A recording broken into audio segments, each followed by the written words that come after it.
بڑھتے ہیں پہلی خبر کی طرف۔ کرناٹک کے وزیر اعلیٰ بی ایس یڈیورپا نے کورونا کے معاملات میں اضافے پر تشویش کا اظہار کرتے ہوئے کہا کہ ایسا لگتا ہے کہ وبائی حالت ریاست میں قابو سے باہر جا رہی ہے۔ وزیر اعلیٰ نے کہا کہ اگر وہ دوسرا لاک ڈاؤن نہیں چاہتے تو احتیاطی تدابیر پر سختی سے عمل کریں۔ وزیر اعلیٰ کی اپیل تازہ ترین معاملات میں تیزی سے اضافے کے پیش نظر حال ہی میں پڑوسی مہاراشٹر کے کچھ حصوں میں لاک ڈاؤن کے پس منظر میں سامنے آئی ہے۔ سنیچر کے روز 22 جنوری کے بعد پہلی بار کرناٹک میں روزانہ کووڈ-19 کیسز نے ہفتے کو 900 کا ہندسہ عبور کیا۔ رپورٹ کے مطابق صرف ہفتے کے روز 921 کیس رپورٹ ہوئے، جن میں سے 630 صرف بنگلور اور اربن ضلع سے تھے۔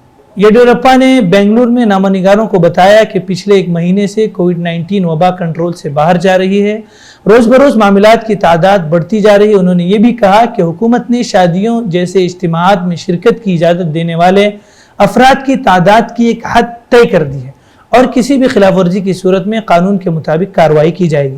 اس بات کو نوٹ کرتے ہوئے کہ مہاراشٹر میں روز بروز کیسز بڑھتے جا رہے ہیں، انہوں نے کہا وہاں سے ریاست میں آنے والے مسافروں کے پھیلاؤ کو کنٹرول کرنے کے لیے تمام کوششیں کی جا رہی ہیں۔ ہم سے جڑے رہنے کے لیے ہمارے چینل فکر و خبر ٹی وی کو سبسکرائب کریں، ویڈیو کو لائک اور شیئر کریں۔ مزید خبروں کے لیے لاگ ان کریں فکروخبر.com۔